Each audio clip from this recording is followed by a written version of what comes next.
Good morning, you're watching Market Cafe with me, Ankur Mishra, and let's get started with a lot of action which has happened in US markets.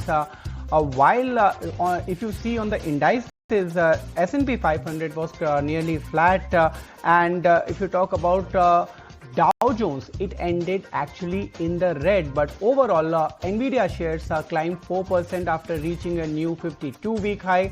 Alphabet advanced 2% and AMD gained 3%, contributing to the tech sector strength. The S&P 500 was less than 1% below at 6,147 after the intraday record set for February 19. It was also within the reach of closing all-time high. Now, it is all about the next cues which may be coming in from the geopolitical tensions, and investors are waiting for that, and therefore even on the crude front you would have seen that WTI was hovering around $65, and if you talk about Brent crude, that was around $68. Now the next month there will be a meeting of OPEC, and all eyes will be there whether or not an output increase happens in this meeting as well.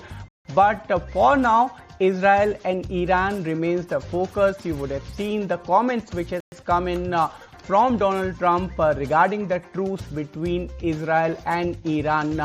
But let's also shift focus to Indian market, and Indian equities indices meanwhile ended on a strong note with Nifty around 25,250 at close, and the Sensex was up more than 700 points and the Nifty was up 200 points. My colleague Snehi is joining with all the action that happened yesterday, and what should you expect today? Well, yes, we've seen a very good trading session yesterday, wherein we've seen some good moves coming in across the board for benchmarks as well as the broader end of the market. You had Nifty that did very well. It closed above the 25,200 mark and almost an 0.8% uptick is what we saw on the Nifty 50 at market close yesterday. You have Sensex that did well in tandem with the Nifty, almost an 0.8% uptick coming in on that front as well. Nifty Bank slightly underperformed the benchmarks, but not much to complain about because a 0.3% uptick almost is what we saw on Nifty Bank as well. The real show of strength was coming in from the broader end of the market. While the mid-cap space underperformed the benchmarks, you have the small-cap space that has outperformed the entire breadth of the market yesterday with almost a gain of more than 1% in yesterday's trading session. Select names from the Nifty 50 pack. Titan did very well, a 3.5% uptick coming in on that stock yesterday on the back of a positive Macquarie note coming in. That was followed by M&M, Grasim, Infosys, JSW Steel, Nestle, Power Grid. These were all the stocks that traded with gains of anywhere between 1.5% and 3%. On the flip side, what did not do well in yesterday's trade was BEL, Kotak Bank, Aisha, ONGC and Axis Bank. So some pressure is what we saw on Nifty Banks and Nifty PSU Banks, and having said that, PSU Banks was the biggest sectoral loser in yesterday's trading session. There were some names from this group like Central Bank, UCO Bank, IOB that did well, but names like Union Bank, Bank of Maharashtra and Indian Bank that were under pressure.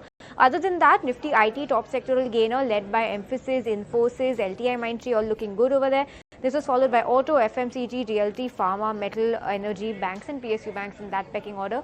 All the sectors closed positively in the green yesterday. All in all, we've had a very good trading session yesterday, and as we head into expiry today, here are some important levels that our techies told us to watch out for yesterday when we interacted with them. You have word coming in from Rajesh Palvia, where he's seeing another round of short covering on expiry day. Nifty levels 25,300, and likes the auto space. He's saying watch out for the auto space today, especially names like M&M, Ashok Leyland and TVS Motors. Richard Jain is advising to watch out for a level of 25,150 to 25,200 on this Nifty. So watch out for all of these levels in today's trade.